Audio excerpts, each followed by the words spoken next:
Bien, hermanos, clase 1, introducción al panorama del Antiguo Testamento. Estas clases las vamos a ir dando entre nuestro hermano Julio, nuestro hermano Jesús, Jonathan también estará compartiendo.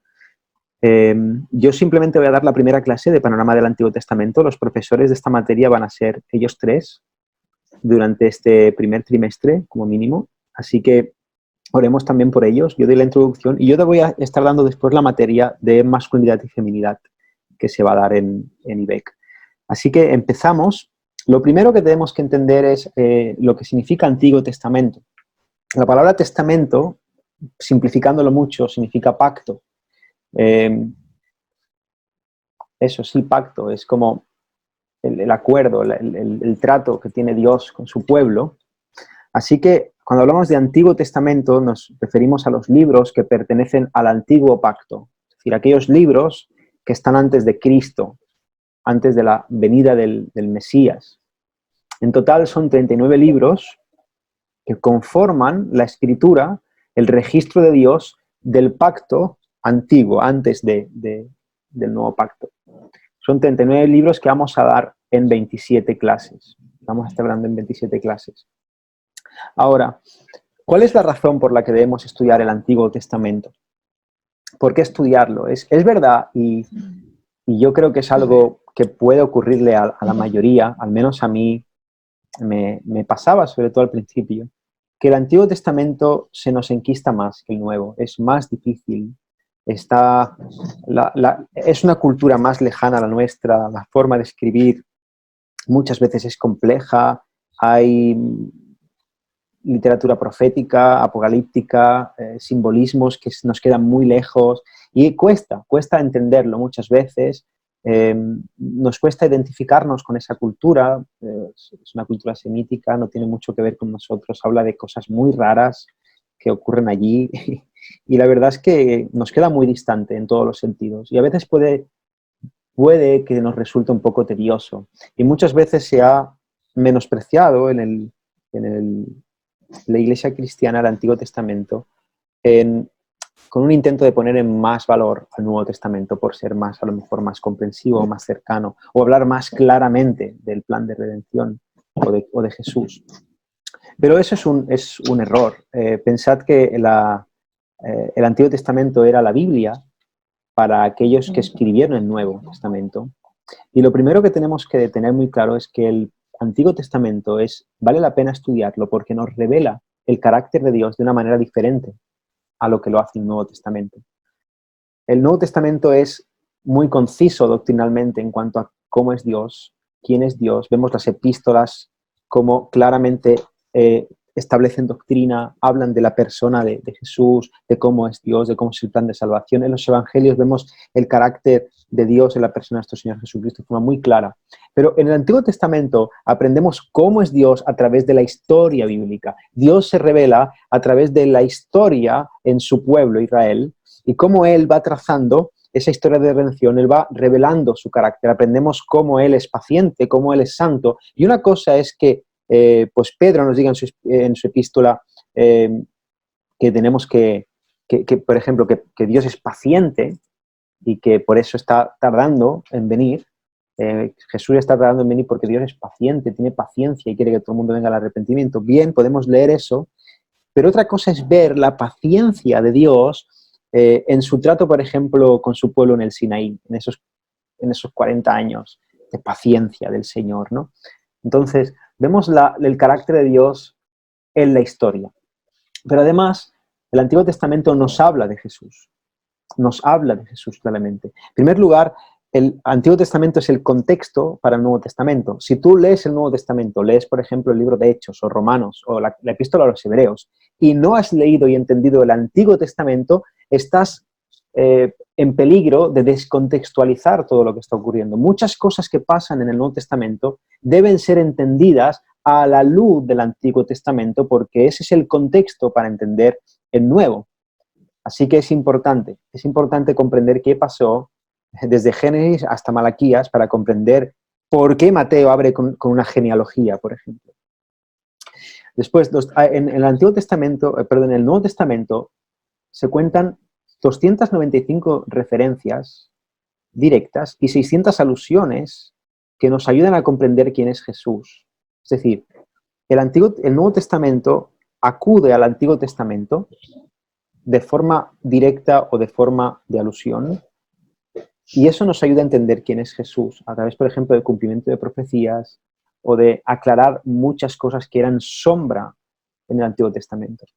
Y por último, también tenemos que ver en Lucas 24:44 cómo Jesús dice que el Antiguo Testamento, las Escrituras, testifican acerca de él. Y en ese momento Jesús acude a su Biblia, la Biblia que él tenía, lo que se conoce en bibliología como la Tanakh, que es la Torá, la ley, los profetas y los escritos. Sería la ley, los libros de Moisés, los profetas y los escritos, ¿no? Tanakh, es un acróstico, se llama, creo, acróstico en la palabra, que significa Torá, Nevi'im y Ketuvim, ¿no? Ley, profetas y escritos. Así que Jesús dice que esa Biblia, la que tenía él, el Antiguo Testamento que nos ha llegado a nosotros, es palabra de Dios, es veraz, es inerrante, es perfecta, y que ese Antiguo Testamento testifica acerca de él. Evidentemente, algo que testifica acerca de nuestro Señor Jesucristo tiene total relevancia y es importantísimo estudiarlo y comprenderlo. Ahora vamos a ver un repaso del Antiguo Testamento desde 3 perspectivas diferentes. Haremos un recorrido desde Génesis hasta Malaquías, todo el Antiguo Testamento, hasta en 3 ocasiones, para hablar, en primer lugar, desde el panorama histórico del Antiguo Testamento. Después hablaremos de la temática del pecado y de la santidad de Dios, que es algo que se realza mucho en el Antiguo Testamento y que es importante para comprender el trasfondo. Y por último, volveremos a trazar la historia bíblica para hablar de la promesa del Antiguo Testamento, de cómo el Antiguo Testamento es un pacto que podría resumirse con la frase de promesas hechas. Dios haciendo promesas. Y, como veremos más adelante, el Nuevo Testamento puede resumirse con la temática de promesas cumplidas. Antiguo Testamento, promesas hechas. Nuevo Testamento, promesas cumplidas. Ahora vamos a trazar un panorama histórico. Abrochémonos los cinturones porque vamos a estar recorriendo aproximadamente 5.000 años de historia, por lo menos, en, no sé, 10 minutos. Así que abrochémonos y eso, voy a ir parando por si alguien tiene alguna duda. Al final pararemos. Bueno, vemos en Génesis capítulo 1 como Dios crea todas las cosas. Y lo primero que encontramos es el origen del universo. Dios, en su aseidad, Él existe en sí mismo, Él es un ser independiente, autosuficiente, que por su propia voluntad decide crear. Y crea todas las cosas. En el capítulo 1 vemos cómo Él hace o realiza toda la creación en 7 días. Bueno, 6 días y al 7º descansa. En el capítulo 2 de Génesis vemos cómo Dios crea al ser humano como pináculo de la creación, como la corona, el emblema de lo que Él ha creado, siendo imagen del propio Dios. ¿Qué significa imagen? El Selem. Significa que el hombre es un reflejo de los atributos de Dios y está llamado a representar a Dios. Entonces, el hombre vive en un paraíso idílico en el que Dios lo pone para que cuide, gobierne esa creación y represente a Dios, pues pudiendo manifestar creatividad, empatía, amor, santidad, etc. Somos seres conscientes, somos seres que pueden reflejar la gloria de Dios como propósito creativo.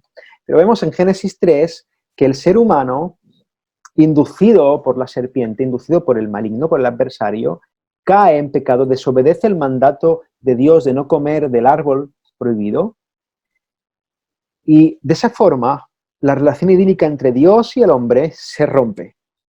Hay una ruptura cósmica en esa armonía que mantenía Dios con el ser humano. De esa rebelión viene una maldición divina. Y a partir de ahí, esa separación de Dios con el hombre se hace patente en que la muerte pasa a todos los hombres y una continuidad de desgracias y de conductas pecaminosas se ponen de manifiesto. Vemos el primer asesinato entre dos hermanos en Génesis 4 es una ruina, cómo Caín mata a Abel. Vemos después cómo Lamec, con esa soberbia, se atreve eso, de alguna forma, a provocar al cielo un descendiente de Caín. Vemos en el capítulo 5 de Génesis cómo todos viven y mueren. La muerte reina.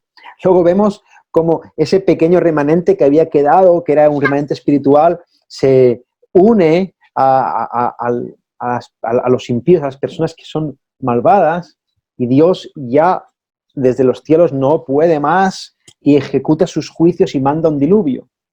Extermina toda forma de vida excepto una familia. Luego vemos en Génesis 11 la Torre de Babel, como el hombre en su soberbia quiere llegar al cielo por sus propios méritos. Ahora, a partir de ahí no hay mucha esperanza, pero Dios llama a un hombre llamado Abraham y le da una promesa en Génesis 12. Y esa promesa, algunos teólogos dicen que es la bisagra que une... No sé si lo escucháis, pero yo no lo escucho.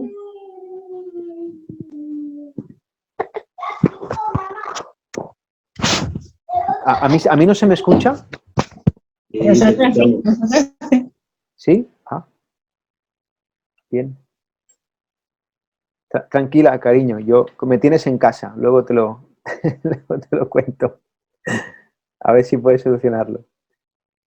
Bueno, estábamos con Abraham, la promesa, la historia bíblica va de mal en peor, pero se abre una luz y Dios lanza una promesa en Génesis 12 a Abraham. Ahí, a partir de ahí, empieza la historia de cómo esa promesa es llevada a cabo a través de toda la Biblia.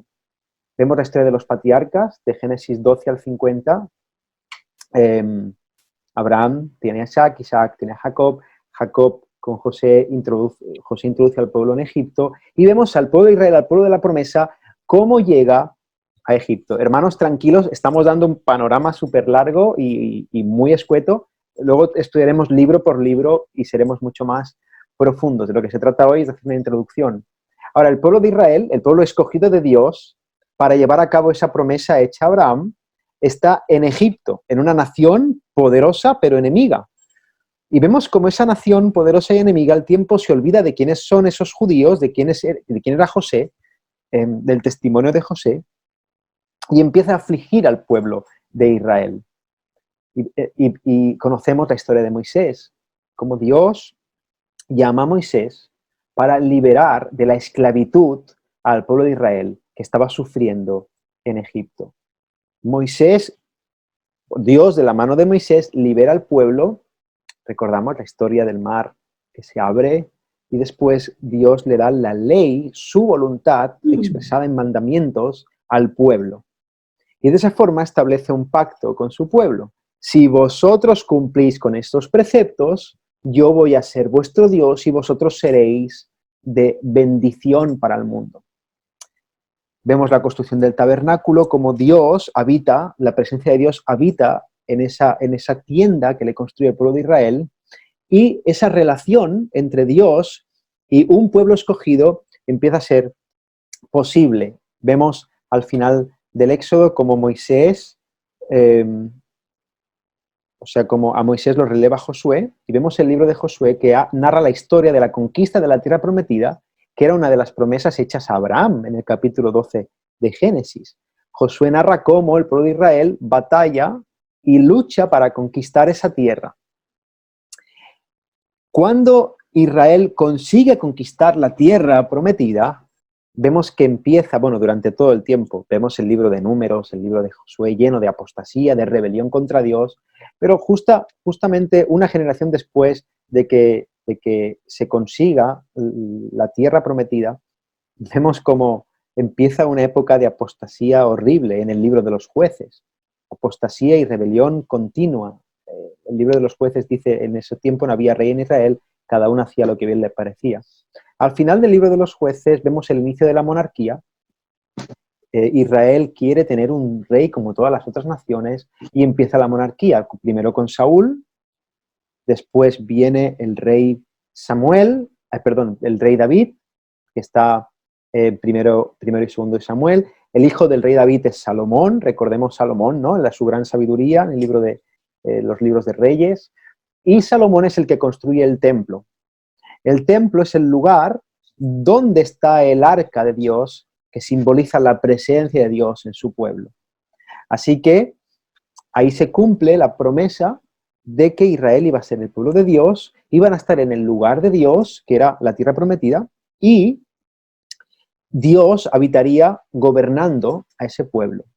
Sin embargo, de nuevo, parece que todo va a empezar a ir bien, pero la apostasía vuelve a Israel y vemos en el primero y segundo libro de Reyes cómo Salomón se empieza a torcer, cómo después su hijo Roboam provoca por su negligencia una guerra civil entre Israel, que son los reinos del norte, las 10 tribus del norte, que se llama, al final, a partir del segundo libro de Reyes, empieza a llamarse Israel a las 10 tribus del norte, y Judá, que son las tribus del sur.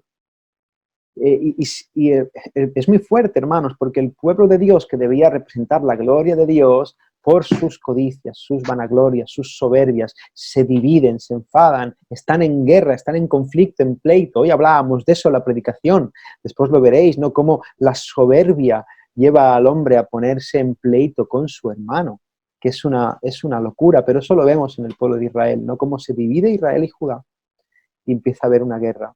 Al final los reinos del norte de Israel son conquistados y llevados al exilio y finalmente desaparecen prácticamente por los asirios. La gloria de Israel, ¿dónde queda, no? Y luego, pues Judá, los reinos del sur, son conquistados y son exiliados a Babilonia. Después el pueblo de Israel está en Babilonia, vemos lo de Babilonia, lo vemos en los libros primero y segunda de Reyes, y después en la historia de Israel vemos el tiempo del exilio con libros como Esther o como Daniel, que Daniel es un profeta que profetiza en Babilonia, y luego vemos como después, al cabo de 70 años de exilio, el pueblo de Israel regresa a Jerusalén, reconstruye las murallas y reconstruye el templo en los libros de Esdras y Nehemías. Esto sería, amados hermanos, un bosquejo muy resumido de la historia bíblica del Antiguo Testamento. Desde Génesis hasta Malaquías, esta es la narrativa histórica, por así decirlo, que se cuenta en los libros del Antiguo Testamento. Hasta aquí, yo no sé si hay alguna pregunta. Vamos a entrar ahora a hablar de cuáles son los libros, libro por libro.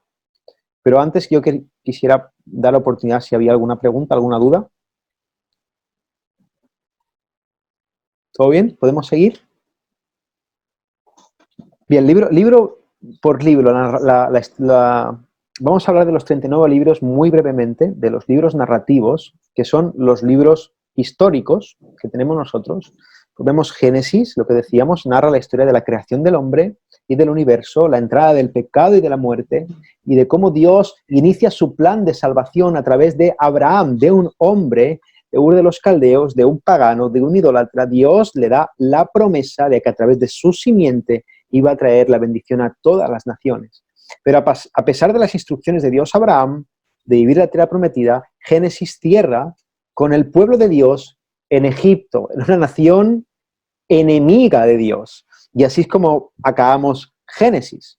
Y luego viene Éxodo. Éxodo nos cuenta cómo el pueblo de Dios está esclavizado en Egipto y cómo Dios, de forma soberana, libera a su pueblo y les da su ley. Es un golpe en la mesa encima de Dios de, oye, yo, por muy faraón que exista, yo soy el verdadero faraón del universo y yo soy el que rijo las naciones con mi vara de hierro. Yo soy realmente el rey de este universo y yo hago con mi pueblo lo que yo quiero. Así que Éxodo es un libro que habla especialmente de la soberanía de Dios. Luego tenemos Levítico.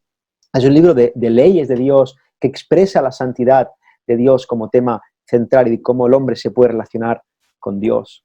Números explica el viaje hacia la tierra prometida y cómo el pueblo de Israel está continuamente en rebelión y siendo infiel a ese Dios. Tenemos después Deuteronomio, que presenta la segunda entrega de la ley. Es un libro muy parecido al libro de partes de Éxodo y Levítico, y es un recordatorio, no es nada para añadir, sino para matizar algunas cosas y para recordar al pueblo de Israel. Deutero significa segundo, la segunda vez, más que segundo de posición, es la segunda vez, y nomos significa ley, Deuteronomio. Así que es la segunda vez que Dios entrega la ley al pueblo. Estos serían los 5 libros del Pentateuco. El Pentateuco es el nombre que se le da a la ley, a la Torá, a la ley de Dios que la dio por mano de Moisés. Génesis, Éxodo, Levítico, Números y Deuteronomio. Los escribió Moisés y son los 5 libros que encontramos normalmente referidos como la ley. Después encontramos el libro de Josué, que narra la historia de la conquista de la tierra prometida, unos 40 años después de la salida del pueblo de Dios, desde que el pueblo de Dios sale de Egipto y empieza la conquista. Tenemos el libro de Jueces, que es como hablábamos, el triste relato de la vida en la tierra prometida, pero como el pueblo de Dios transgrede continuamente la ley. Y cómo Dios debe continuamente mandarle jueces que liberen, que salven al pueblo de sus enemigos. La frase que se repite en ese libro constantemente es: en esos días no había rey en Israel, cada uno hacía lo que bien le parecía. Luego tenemos en el contexto de los jueces la historia de Ruth, una historia preciosa que prepara el camino para la venida del rey David. Ruth era la abuela de David, una moabita. Estuvimos compartiendo el libro en la iglesia y fue de mucha bendición también. Esta historia pues está en el libro está en el contexto de los jueces y narra la venida prepara el camino para que venga el rey David. Luego tenemos el primer y segundo libro de Samuel.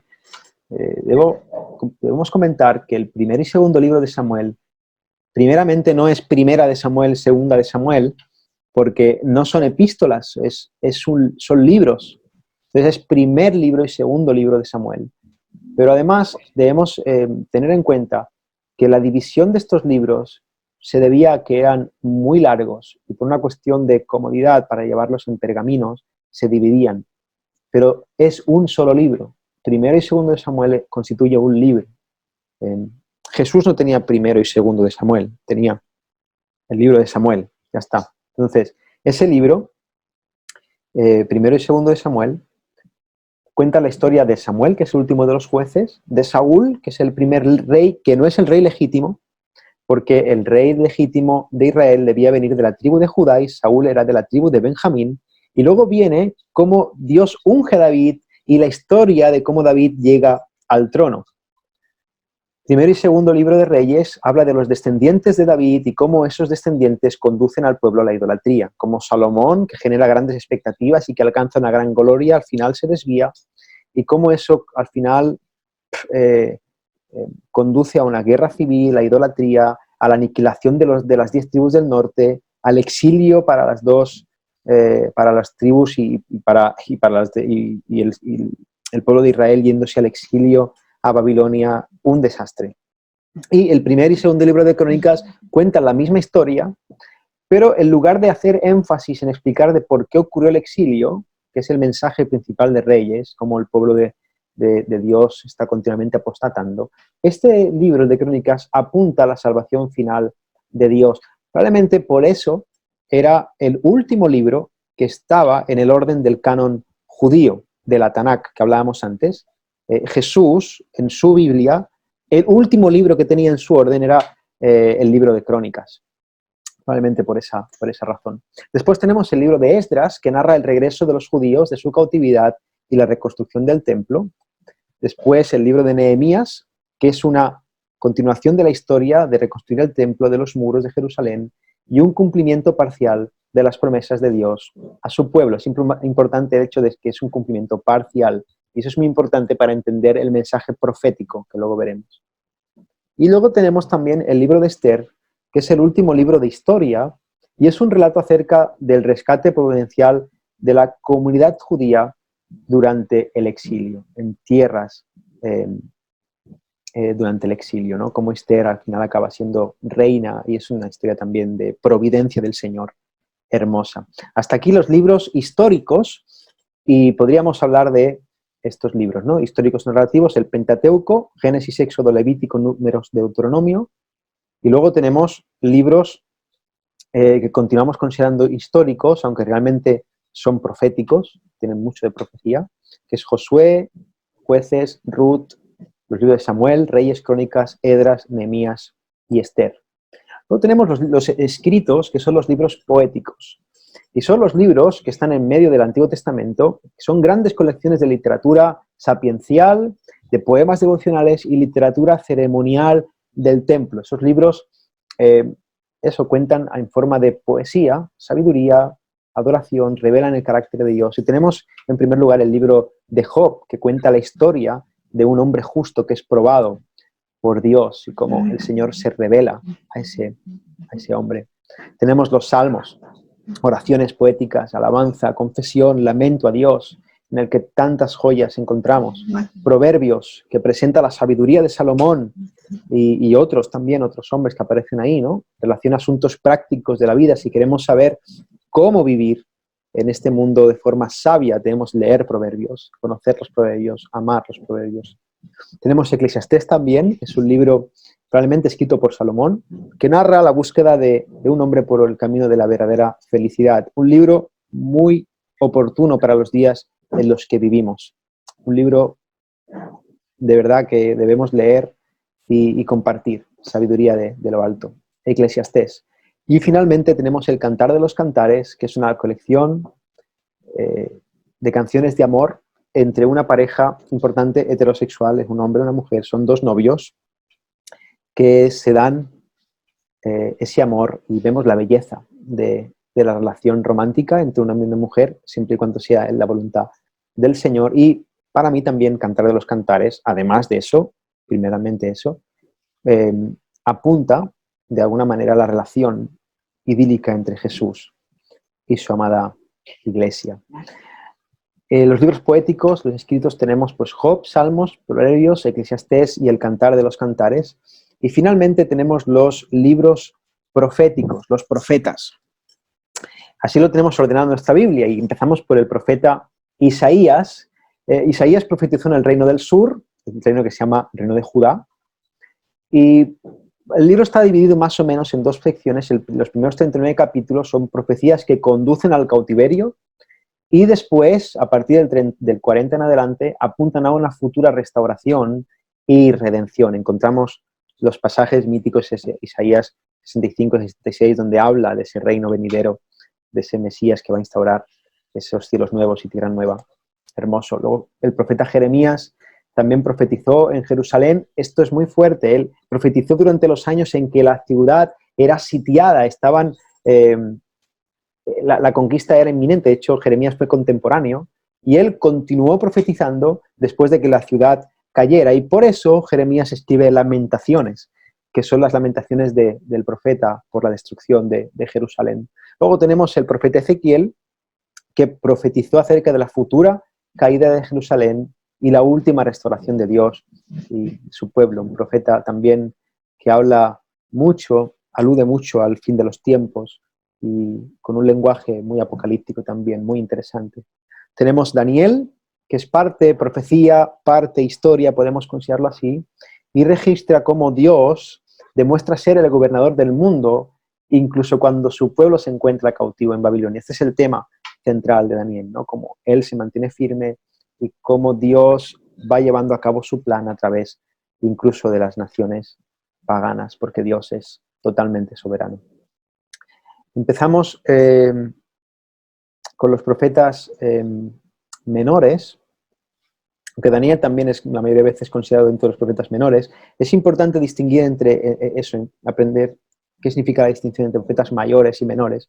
No se habla de mayores o menores por una cuestión de importancia. No es que sean los mayores más importantes que los menores, es simplemente una cuestión de tamaño, de longitud de los textos. Los profetas mayores es porque son más extensos, los menores porque hay menos cantidad de profecía de esos profetas. Oseas profetizó en el reino del norte, llamado Israel, y es contemporáneo a Isaías. Mientras Isaías profetizaba en el sur, Judá, Oseas lo hacía en Israel, en los reinos del norte. Y en Oseas encontramos la historia, ¿verdad?, de la esposa adúltera, que es un ejemplo práctico de la infidelidad continua de Israel para con su pueblo. El profeta Joel predica acerca del juicio venidero sobre el reino de Judá y la bendición de Dios que vendría después de su arrepentimiento. Tenemos a Amós, contemporáneo de Isaías, él predice el juicio y la restauración del reino del norte. Abdías comunica una breve profecía acerca del juicio que viene en contra de Edom, que es un pueblo enemigo de Judá.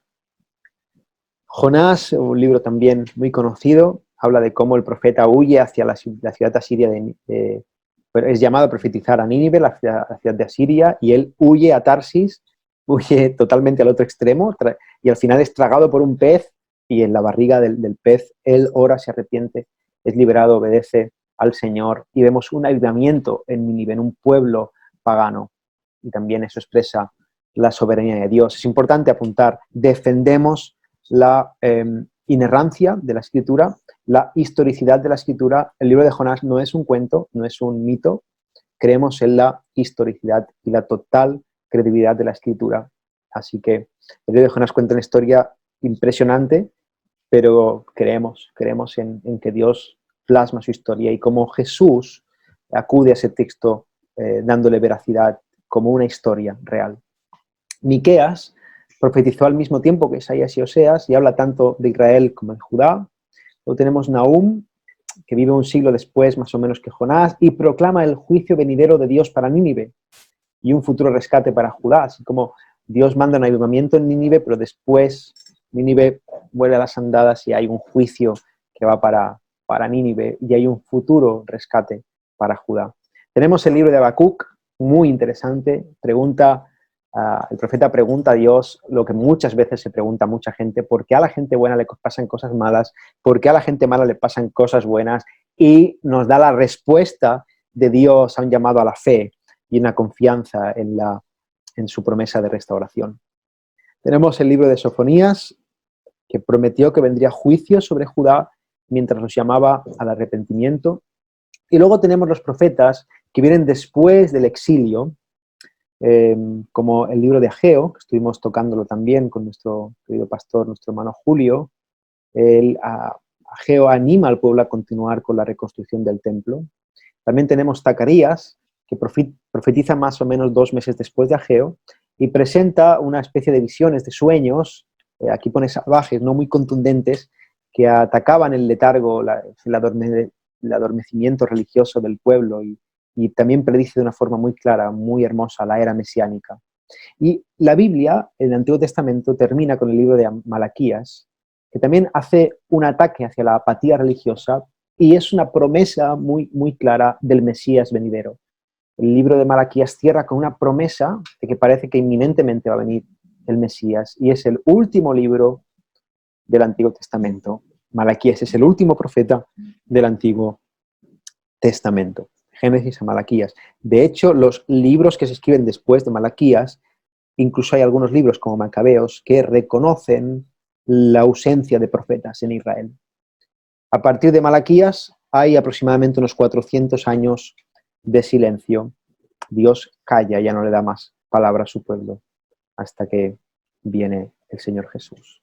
Así que los libros los libros proféticos, está mal, pero el título, disculpad, es Profetas mayores, Isaías, Jeremías, con Lamentaciones y Ezequiel, y profetas menores sería Daniel, Oseas, Joel, Amós, Abdías, Jonás, Miqueas, Nahum, Habacuc, Sofonías, Ageo, Zacarías y Malaquías. Miqueas es solo uno, no está repetido, pero tiene solamente una vez.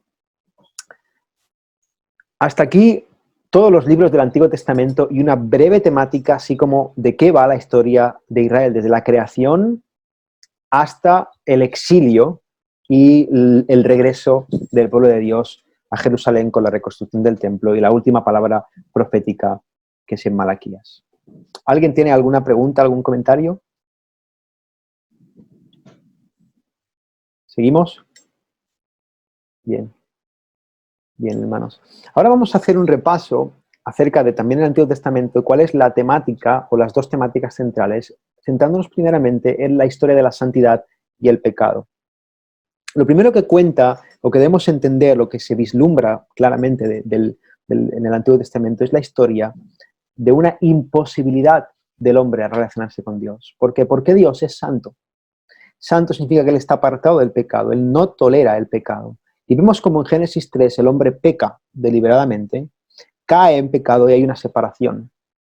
Hay una promesa hecha a Abraham después, pero vemos como tanto Abraham como sus descendientes también son pecadores. Mienten, tienen miedo, tienen falta de fe, son pecadores, fallan.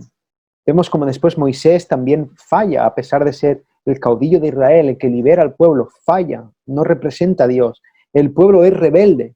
Los reyes fallan también, los reyes no están a la altura. Ni siquiera el gran rey David también mete la pata, también miente en su asunto con Urías, con Betsabé, comete pecados horribles. Israel falla en su cometido de representar a Dios. Así que Dios crea a Adán para que le represente, Adán cae en pecado, el hombre está perdido hasta Génesis 12, que aparece la promesa a Abraham, y a partir de ahí parece que se abre una luz de esperanza, pero vemos como Abraham y sus descendientes son pecadores y más pecadores y más pecadores, y cómo esos hombres no llegan nunca a dar la talla. Fallan en su cometido. El pueblo de Israel, que es el pueblo escogido por Dios para ser luz a las naciones, al final acaba siendo oprobio para las naciones. Es una vergüenza cómo terminan. No honran al Señor, fallan en representar a Dios. Entonces la pregunta es, ¿qué se puede hacer? ¿Qué más puede hacer Dios? Bueno, desde el principio aparece la idea de la expiación. Vemos el sacrificio de Abel, cómo agrada a Dios su sacrificio, cómo Dios se relaciona con el hombre pecador a partir de que Adán cae a través de sacrificios. Cómo el sacrificio de Noé, después de que Noé esté en el arca, cómo agrada a Dios ese sacrificio. Cómo el sacrificio de Abraham, de un sustituto, cómo Dios manda un sustituto para que Abraham no tenga que sacrificar a su hijo. Está a punto de sacrificar a Isaac, pero hay un carnero, la zarza aparece allí y Dios permite que ese carnero sea sacrificado en lugar de Isaac. Vemos el sacrificio de la Pascua en las plagas de Egipto, cuando Dios va a castigar a Egipto porque no permite que se libere su pueblo, y vemos cómo ese cordero que se mata y esa sangre en los dinteles hacen que la ira de Dios se desvíe y pase de largo.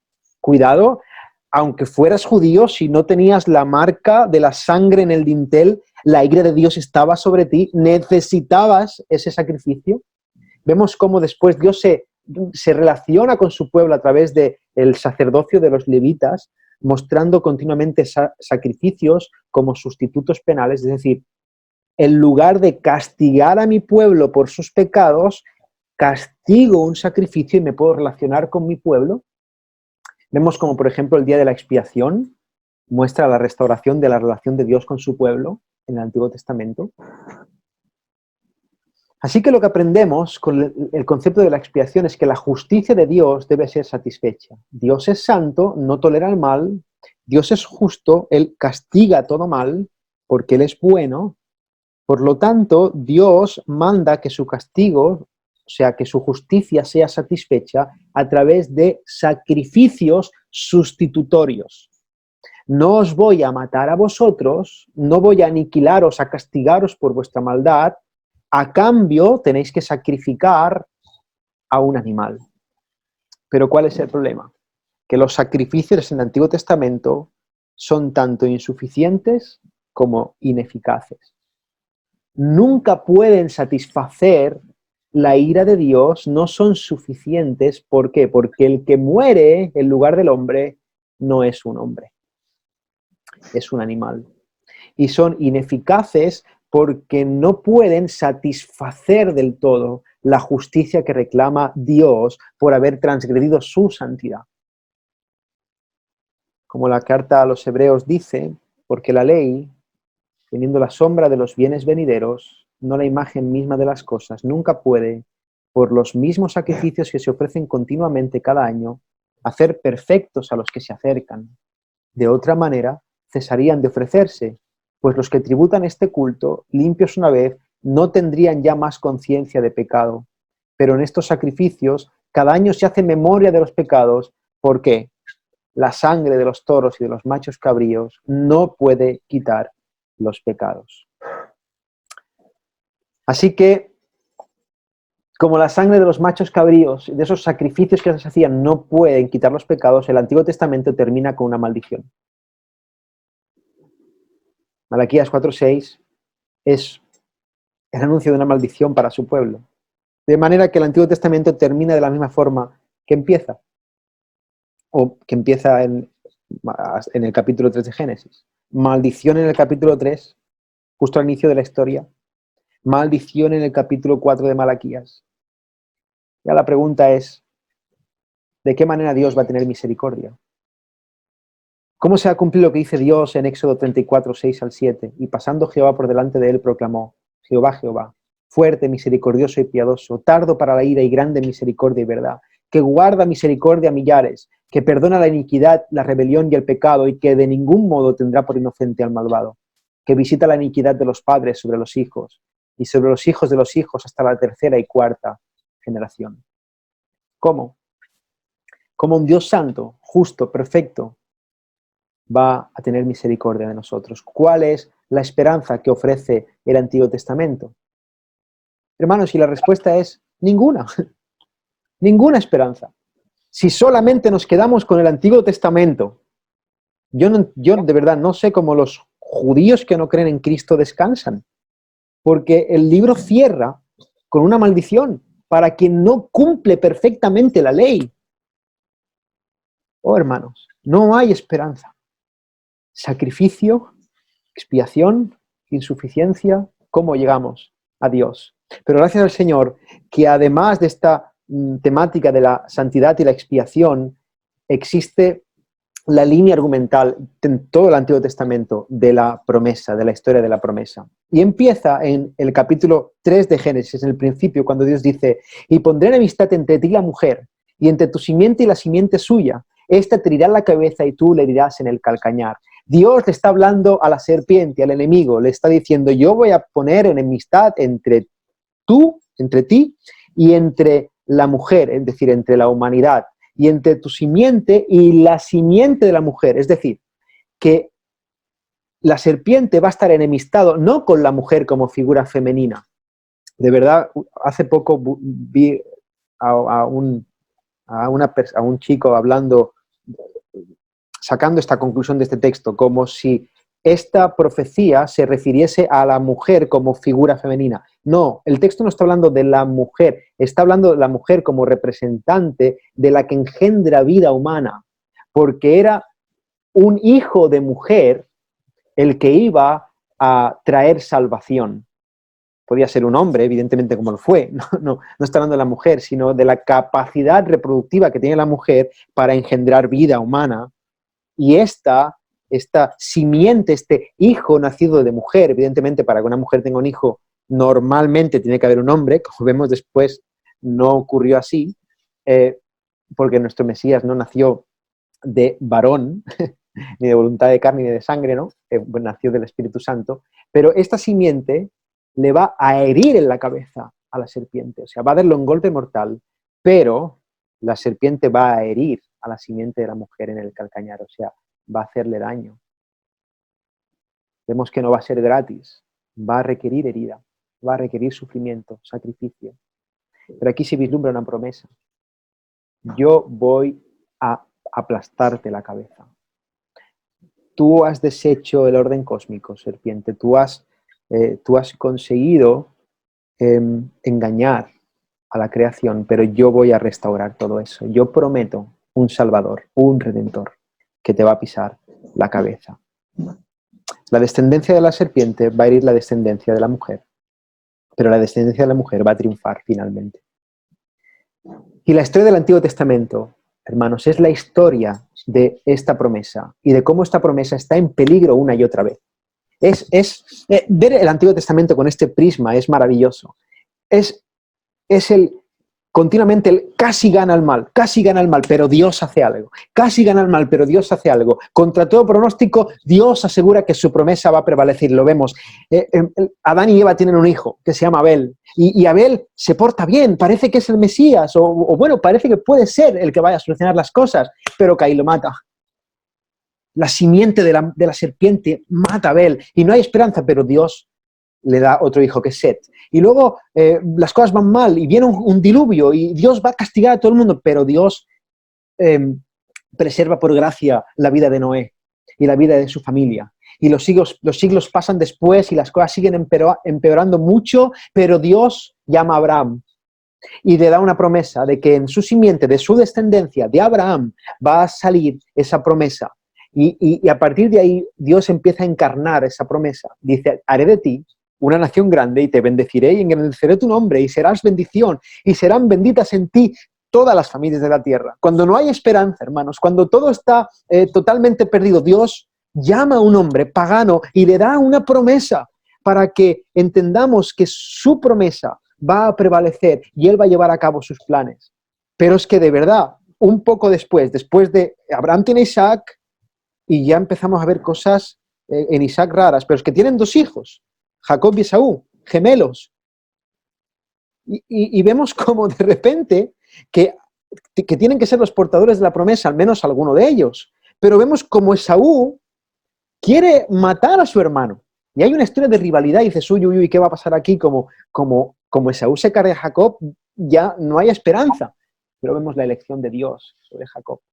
Y vemos cómo Dios preserva la vida de Jacob. Pero ahora vemos cómo Jacob tiene 12 hijos y como uno es vendido a Egipto como esclavo.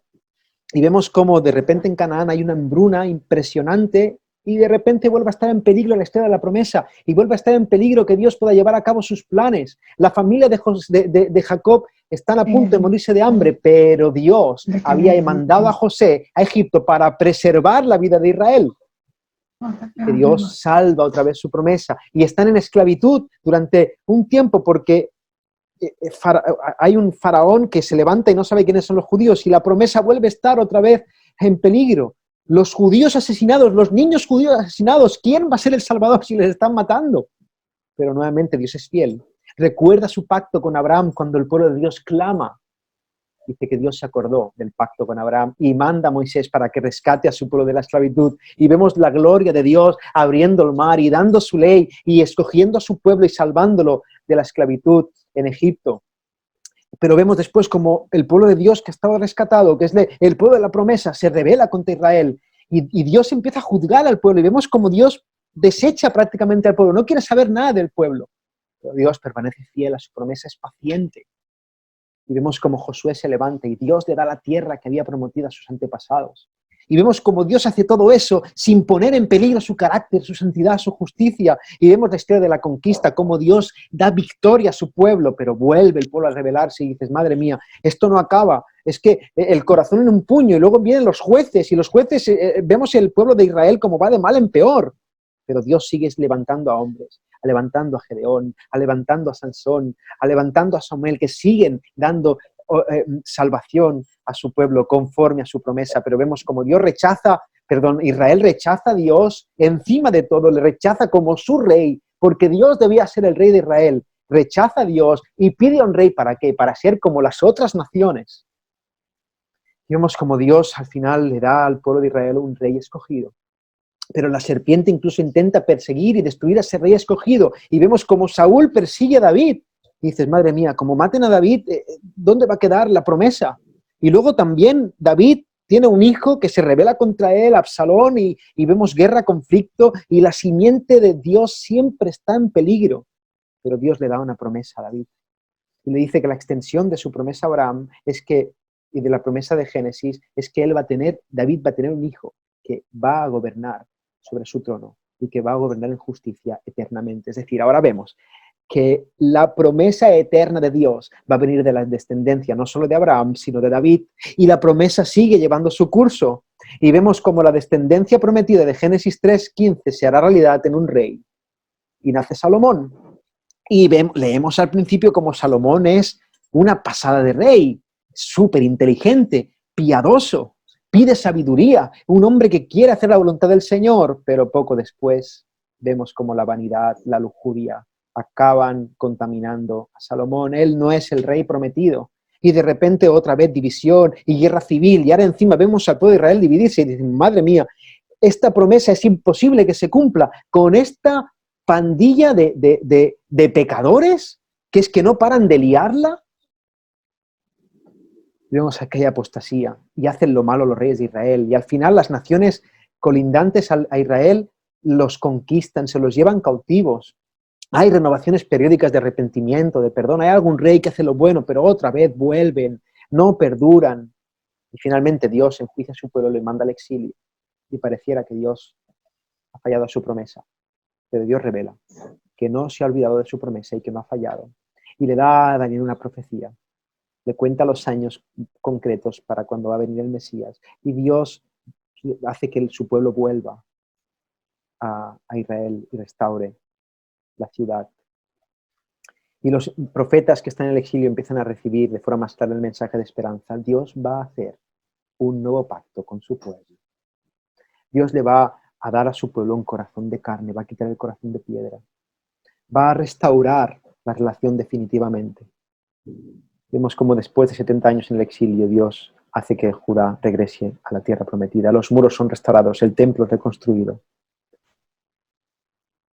Pero estamos igual. Malaquías termina con una maldición. El nuevo pacto todavía no ha llegado. Y la pregunta es, ¿cuándo cumplirá por fin Dios su promesa? Y después de la profecía de Israel, en el último libro del Antiguo Testamento, hay 400 años de silencio y la promesa no llega. Pero gracias al Señor, que Dios habla y comienza el Nuevo Testamento y aparece el niño Jesús, nuestro Señor Jesucristo. Vemos en Mateo como hay una genealogía que se remonta a Abraham y que tiene la intención de que pongamos nuestra mirada al Mesías, porque las promesas del Antiguo Testamento se cumplen en él. Él es la consumación de todas las promesas de Dios. Como conclusión, hermanos, el problema del pecado, creación perfecta, pecado del hombre, hay soluciones posibles, pero continuos fracasos. Dios promete redención y el Antiguo Testamento nos prepara para la llegada del Salvador, de Jesucristo. Así que las promesas que Dios hizo y la enseñanza, la parte didáctica de los sacrificios, revelando la santidad de Dios, el problema del pecado, todo eso encuentra su respuesta definitiva en la persona de Jesucristo. Jesús es la respuesta al enigma del Antiguo Testamento de cómo Dios va a deshacer la maldición del pecado. En la persona de su Hijo, al que no conoció pecado, por nosotros lo hizo pecado, para que nosotros fuésemos justicia de Dios en él. Y ahora Pablo, en Romanos 3 dice, pero ahora, hermanos, después de que Cristo ha venido, aparte de la ley, aparte de aquello que nos enseña cuál es la voluntad de Dios y lo perdidos que estamos, se ha manifestado la justicia de Dios, testificada por la ley y por los profetas.